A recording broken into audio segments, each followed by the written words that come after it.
लेकिन जब बाद में कराची आना जाना हुआ तो पता चला यार कराची तो बड़ा बेहतरीन किस्म का शहर है, कराची रहने के काबिल है।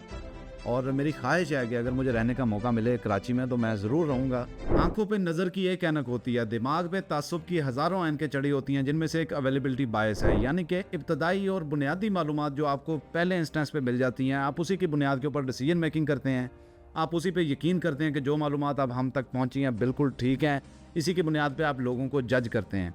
मैं आपको चंद दिलचस्प किस्म की मिसालें देता हूं जिससे आपको अंदाज़ा हो जाएगा कि मैं क्या कहना चाह रहा हूं। मैं आपको कुछ इंटरेस्टिंग मिसालें देता हूं। मिसाल के तौर पे आपने सुना था कब्र पे टैक्स लग गया, कफन पे टैक्स लग गया, लाश पे टैक्स लग गया। इस तरह की बातें लोग सुन भी रहे होते हैं, उन पे बिलीव भी कर रहे होते हैं, उन्हें आगे शेयर भी कर रहे होते हैं और आगे 13 लोगों तक भेज भी रहे होते हैं ताकि उन्हें खुशखबरी मिले। लेकिन हकीकत में ये तमाम मालूमात फ़ेक होती हैं। ये सिर्फ वही है कि आपको बुनियादी तौर पर इब्तदाई जो चंद मालूमात मिल जाती हैं उनके ऊपर लोग यकीन कर लेते हैं। इसी तरह और भी काफ़ी सारी एग्जांपल्स हैं आपके सियासी नज़रियात। आप सिर्फ वही जो बचपन में हम लोग सुनते हैं कि जनाब फ़लाँ पॉलिटिकल पार्टी बहुत अच्छी है, फ़लाँ लीडर मुल्क की तकदीर बदल देगा, और उसी के साथ हम स्टिक हो जाते हैं कि यही चीज़ जो है ठीक है, मैं जो सोच रहा हूँ वो ठीक है, बाकी तमाम लोग गलत हैं। लेकिन बाद में अगर आप तहकीक करें तो आपको इसके बरक्स नताइज मिल सकते हैं। लेकिन हम तहकीक करना पसंद नहीं करते, क्योंकि तहकीक करेंगे तो अपने आप को गलत साबित करेंगे। लिहाजा ये भी एक अवेलेबिलिटी बायस है कि जो मालूमात शुरू में मिली हैं हम उसी के साथ स्टिक हो जाते हैं। अभी दूसरी शादी के बारे में पता नहीं किसी अखबार ने पीस निकाल दिया है, वो कुछ समझ नहीं आ रही कौन सा अखबार है, क्योंकि ना तो उसका कोई नाम है ना आता पता। लेकिन लोगों ने उसको धड़ाधड़ शेयर करना शुरू कर दिया। उसके ऊपर मैं हज़ारों वीडियोज़ देख चुका हूँ कि जनाब दूसरी शादी करना लाजिम करार पा गया है, जबकि ऐसी कोई हकीकत नहीं है। ये भी अवेलेबिलिटी बायस की एक किस्म है, यानी आपको जो मालूमात इब्तदाई तौर पे मिली आपने बिलीव कर लिया ऐसा ही होगा। इसी तरह आपके जो बचपन के अकायद है, आपने जिन चीज़ों को देखकर अकीदा बना लिया, कभी आपने उसके बरक्स सोचने की कोशिश नहीं की कि मैं जहाँ पे खड़ा हूँ ठीक हूँ कि नहीं। जो हमें माँ बाप ने बता दिया हम उसी के साथ बिल्कुल अलाइंड हैं। हमने सोचा है यही ठीक है, मेरे माँ बाप जो सोच रहे थे वो भी बिल्कुल ठीक थे और जो मैं सोच रहा हूँ बिल्कुल ठीक है। इसमें रिसर्च का कोई फैक्टर नहीं है। ये भी अवेलेबिलिटी बायस है कि हमें जो मालूमात मामूली सी हमारे अकायद के मुताबिक मिली थी हम उसी के साथ, अगर ज़्यादा सोचेंगे कुरान पढ़ना पड़ेगा, बड़ा मुश्किल काम है। लिहाजा बेहतर है कि यहीं पे ब्रेक लगा दी जाए, जहाँ खड़ा हूँ ठीक खड़ा हूँ। ये है तो काफ़ी मुश्किल है, लेकिन इसी के ऊपर बिलीव करना जो है वो ज़्यादा आसान है। इसके अलावा कराची के बारे में आपने खबरें सुनी थी, कराची में भत्ताखोरी हो रही थी, टारगेट किलिंग हो रही थी। ये हमारे जहन में यही चीज़ डेवलप हो गई थी कि कराची एक बिल्कुल ही ख़तरनाक किस्म का शहर है, अंधी गोली आके माथे में लगती है और पता नहीं कैसे क्या हो जाता है। लेकिन चूंकि मालूमात दस्तयाब नहीं थी और इब्तदाई मालूमात यही थी, टीवी पर हम यही देखते हैं, क्योंकि कराची की कभी अच्छी खबर हमने सुनी ही नहीं। लेकिन जब बाद में कराची आना जाना हुआ तो पता चला यार कराची तो बड़ा बेहतरीन किस्म का शहर है, कराची रहने के काबिल है।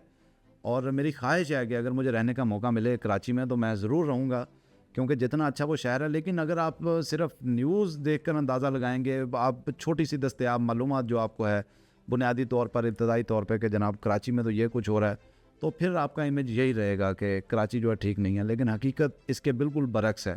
ये भी अवेलेबिलिटी बायस की एक किस्म है। एक सबसे बड़ी आपकी हालिया मिसाल वो है मॉब लिंचिंग की। मिसाल के तौर पर किसी ने एक नारा लगाया कि ये फ़लाँ शख्स ने ये जुर्म किया है, ऐसा किया है। लोग इकट्ठे हो जाते हैं, लोगों के पास अब कोई सोर्स ऑफ इंफॉर्मेशन नहीं होता है ऐसा कि उसे वेरीफाई कर सकें। लिहाजा जो मालूमात उन्हें इब्तदाई तौर पे मिलती हैं वो उसी के ऊपर बिलीव कर लेते हैं कि जो इसके बारे में सुना है ठीक है। और ये आप देखेंगे आम ज़िंदगी में भी, अगर आप कहीं पर रिश्ता करना चाह रहे हैं, कहीं कुछ करना चाह रहे हैं, तो आपको इब्तदाई तौर पे कोई एक शख्स हल्का सा कमेंट कर देगा यार वो बंदा बड़ा 2 नंबर है, तो आपके जहन में वो 2 नंबर जो बात है ना वो पक जाएगी कि बस ठीक है ये बंदा 2 नंबर ही होगा। कहीं 3 साल बाद भी उसका जिक्र होगा तो आपके जहन में वही बात खड़ी होगी कि यार इसके बारे में मैंने सुना था बड़ा 2 नंबर है। अब आपको इसका बैकग्राउंड भी नहीं अंदाज़ा कि वो जिस शख्स ने आपसे ये बात की थी उसका पस मंज़र क्या है। उसने शायद उससे पैसे लेने हों, उसके पैसे देने हों, या वैसे कोई दुश्मनी हो। लेकिन इसी तरह बिल्कुल मॉब लिंचिंग वाले मामलात में भी जब बहुत सा नुकसान हो चुका होता है तो बाद में तहकीक होती है कि यार ओहो ये तो गलती हो गई।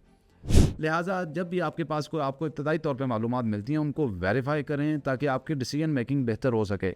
हमेशा इब्तदाई मालूमात पे यकीन ना किया करें। मुझे भी अगर कोई मेरे नज़रियात के बरक्स कोई बात सुनने को मिलती है तो मैं हमेशा उस पर गौर करता हूँ। पता नहीं मैं अपनी जगह पे ठीक खड़ा हूँ या नहीं, तो मैं इसको कैसे जज करूँगा। मैं इसको मज़ीद रिसर्च के साथ ही जज करूँगा। ये नहीं है कि जो मैंने एक बार सुन लिया वही ठीक था, फिर उसके साथ मैं अलाइन हो गया, मैं उसी पे स्टिक हो गया। ये तरीक़ाकार बिल्कुल ठीक नहीं है, हमारी शख्सियत ख़राब होती है। अगर मैं किसी गलत चीज़ का दिफा कर रहा हूँ, किसी गलत नज़रिए पे खड़ा हूँ, तो इससे किसका नुकसान होगा? मेरा नुकसान होगा, मेरी शख्सियत का नुकसान होगा। तो मैं ऐसा नुकसान कभी नहीं होने देना चाहता। आपको भी चाहिए कि जब भी आप तक कोई मालूमात पहुँचे, इस्लाम भी कहता है कोई फासिक आप तक खबर लेके आए तो वेरीफाई करें।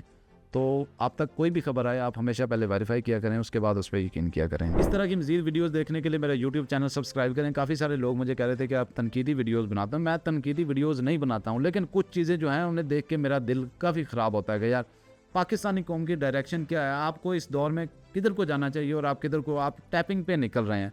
अब कहेंगे कि ये भी तनकीद कर दी, मैंने तनकीद नहीं की है, मैं सिर्फ आपको बता रहा हूँ कि अपना किबला आप टाइम से दुरुस्त कर लें, बजाय इसके कि आप 3 साल टैपिंग करें और 25 साल से अबव हो जाएं, उसके बाद आपको कहीं पे जॉब भी ना मिले। तो बेहतर ये है कि अपना किबला आज से ही दुरुस्त करें। और जो लोग इस तरह के बिला वजह ऐसी वैसी बातों में उलझ रहे हैं, आप अपने करियर पे तवज्जो दें और मेरी वीडियोस पे तवज्जो दें थोड़ी सी, तो मेरा काम बन जाएगा। Thank you very much.